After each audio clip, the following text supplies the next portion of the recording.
ಎಲ್ರಿಗೂ ನಮಸ್ಕಾರ. 16ನೇ ತಾರೀಕು ರಾತ್ರಿ ನಾನು ಊರಲ್ಲಿರಲ್ಲ, 17ನೇ ತಾರೀಕು ಬೆಳಿಗ್ಗೆ ಬರ್ತಾ ಇದ್ದೀನಿ. ಹಾಗಾಗಿ ದಯವಿಟ್ಟು 16ನೇ ತಾರೀಕು ಮನೆ ಹತ್ರ ಬರಕ್ಕೆ ಹೋಗ್ಬಿಡಿ. ಸಾಗರದ ಅಲೆಗೂ ದಣಿವು, ಪರ್ವತಕ್ಕೂ ಬೀಳೋ ಭಯವು, ಮಳೆಯ ಹನಿಗೂ ಬಂತು ನೋಡುದ,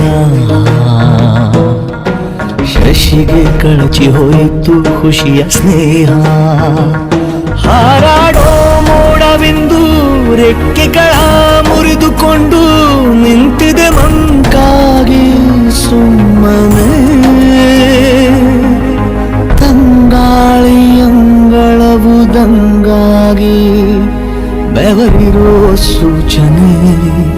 ಸಾಗರದ ಅಲೆಗೂ ದಳೆವು ಬೆಂಕಿ ಮಳೆಗೆ ಬಂದ